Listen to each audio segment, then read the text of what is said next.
ପିଲାମାନେ ଆଜି ସମସ୍ତଙ୍କୁ ଆଜିର ଏହି ଶ୍ରେଣୀ କାର୍ଯ୍ୟକ୍ରମକୁ ସ୍ୱାଗତ।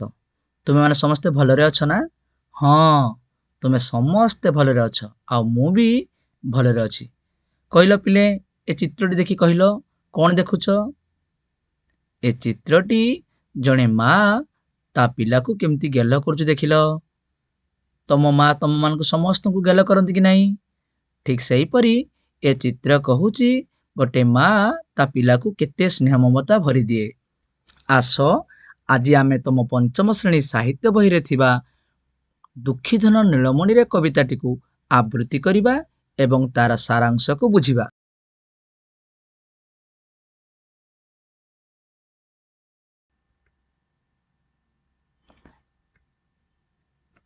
ଏହି କବିତାଟିକୁ ଆମେ ଆବୃତ୍ତି କରିସାରିଲା ପରେ ଆମେ ଭାଷାର ଗୁଣାତ୍ମକତା ପ୍ରତି ଦୃଷ୍ଟି ଦେଇ ନିଜ ଭାଷା ବା ମୌଖିକ ଭାଷାର ଆମେ ଅନେକ କଥା ଶିଖିବା।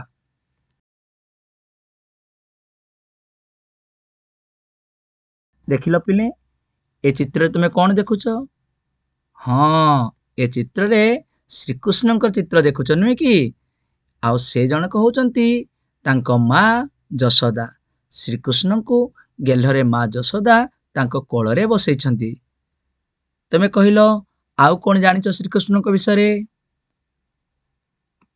ହଁ, ତମେ ଜାଣିଛ ଶ୍ରୀକୃଷ୍ଣ ଗାଈ ଚରାଇବାକୁ ଯାଉଥିଲେ। ଶ୍ରୀକୃଷ୍ଣ ବଣରୁ ଫେରିବା ବିଳମ୍ବ ହେଲେ ମା ଯଶୋଦା ବହୁତ ଚିନ୍ତିତ ହୋଇ ପଡୁଥିଲେ। ତୁମେ କହିଲ, ତୁମ ମା ତୁମ ପାଇଁ ଚିନ୍ତା କରନ୍ତି କି ନାହିଁ? ଚିନ୍ତା କରନ୍ତି। ତୁମର ବିଳମ୍ବ ହେଲେ ସମସ୍ତ ମା ମାନେ ତାଙ୍କ ପିଲାଙ୍କର ବିଳମ୍ବରେ ଚିନ୍ତିତ ହୋଇ ପଡନ୍ତି। କାଳେ ମୋ ପିଲାର କ'ଣ ବିପଦ ଘଟିଲା କି? ମା ମନ ସବୁବେଳେ ପାପ ଛୁଇଁଥାଏ। ଆସ ଆଜି ଶ୍ରୀକୃଷ୍ଣ ବଣକୁ ଗଲା ପରେ ବିଳମ୍ବ ହେବାରୁ ଫେରିବାର ମା ଯଶୋଦା କ'ଣ କ'ଣ ଚିନ୍ତା କରିଛନ୍ତି ସେହି ବିଷୟରେ କବିତାଟିକୁ ଆବୃତ୍ତି କରିବା।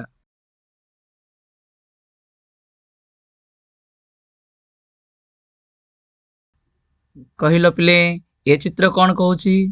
ମା ସିନା ପିଲାକୁ ଗେଲ କରନ୍ତି, ମା ବି ଶାସନ କରନ୍ତି। ତମକୁ ତୁମ ମା ଶାସନ କରନ୍ତି କି ନାହିଁ? ସେ ଶାସନ ଭିତରେ ବି ଅନେକ ସ୍ନେହ ଥାଏ। ଦେଖିଲ, ଶ୍ରୀକୃଷ୍ଣକୁ ମା ଯଶୋଦା ଶାସନ କରିବା ପାଇଁ ଦଉଡ଼ିର ବ୍ୟବହାର କରିଛନ୍ତି।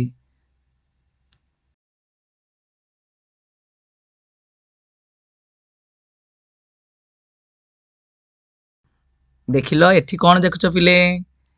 ହଁ, ମା ଯଶୋଦା ଶ୍ରୀକୃଷ୍ଣ ଯେହେତୁ ଲବଣୀ ଆଉ କ୍ଷୀର ଖାଇବାକୁ ଭଲ ପାଆନ୍ତି, ତେଣୁ ଗାଈ ଠାରୁ କ୍ଷୀର ଦୋଇଲା ବେଳେ ଶ୍ରୀକୃଷ୍ଣ କେମିତି ଖୁସିରେ କ୍ଷୀର ପିଉଛି ଦେଖିଲ। କେତେ ଖୁସି ହଉଛି ନୁହେଁ କି? ହଁ, ସେମିତି ମା ଯଶୋଦା ସେଇଭଳି ଭାବରେ ଶ୍ରୀକୃଷ୍ଣକୁ ସ୍ନେହରେ ପାଳିଥିଲେ। ଆସ କବିତାଟିକୁ ଆବୃତ୍ତି କରିବା। ମୁଁ ଯେମିତି ଆବୃତ୍ତି କରୁଛି ତୁମେ ଠିକ୍ ସେହିପରି ଆବୃତ୍ତି କରିବ। ଦୁଃଖୀ ଧନ ନୀଳମଣିରେ ମା ବୋଲି କିଏ ଡାକିବ ମୋତେ। ଦୁଃଖୀ ଧନ ନୀଳମଣିରେ ଗୋରୁ ଘେନି ଫେରି ଆସିଲା ବେଳକୁ କାହା ପାଇଁ ଜଗି ବସିବି ପଥେ। ଦୁଃଖୀ ଧନ ନୀଳମଣିରେ ଯେବେ ବିକା ଆସିବ କଳି କାନ୍ଦି କିଏ କରିବଳି। ଚଳି ହେଉଥିଲେ ଧୂଳି ବଳି ହୋଇ ଦୋଳିକେ ଖେଳିବ କାନି ପଣତେ। ଦୁଃଖୀ ଧନ ନୀଳମଣିରେ ମା ବୋଲି କିଏ ଡାକିବ ମୋତେ। ଦୁଃଖୀ ଧନ ନୀଳମଣିରେ ଯେବେ ବିକା ଆସିବ କଳି କାନ୍ଦି କିଏ କରିବଳି। ଚଳି ହେଉଥିଲେ ଧୂଳି ବଳି ହୋଇ ଦୋଳିକେ ଖେଳିବ କାନି ପଣତେ। ଦୁଃଖୀ ଧନ ନୀଳମଣିରେ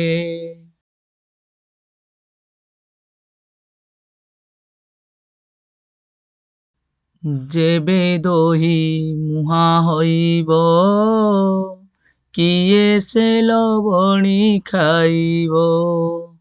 ହଇଣ ଆନନ୍ଦ ଗାଇ ଦୋଇବାକୁ, ଶିକା ଛନ୍ଦ ଘେନି କେ ଯିବ ହାତେ।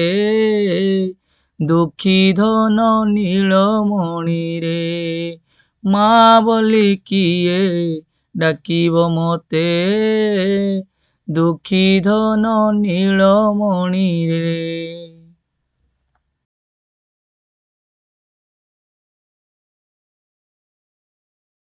ଏହିଭଳି ଭାବରେ ମା ଯଶୋଦା ଦୁଃଖରେ ଶ୍ରୀକୃଷ୍ଣଙ୍କୁ ଅପେକ୍ଷା କରି ବସିଛନ୍ତି। ମନେ ପକାଉଛନ୍ତି ଶ୍ରୀକୃଷ୍ଣ କେତେ ଅଳି ଅଝଟି କରୁଥାଏ, କାଳେ ତା ଉପରେ ବିପଦ ପଡ଼ିଲା କି। ଏହିଭଳି ଭାବରେ କୃଷ୍ଣଙ୍କର କଥା ମନେ ପକେଇ ମା ଯଶୋଦା ଚାହିଁ ବସିଛନ୍ତି ତାଙ୍କ ଫେରିବା ବାଟକୁ। ତୁମେ ଠିକ୍ ଏହିଭଳି ଭାବରେ କବିତାଟିକୁ ଆବୃତ୍ତି କରି ତାର ସାରାଂଶକୁ ଜାଣିବ। ଧନ୍ୟବାଦ ସମସ୍ତଙ୍କୁ।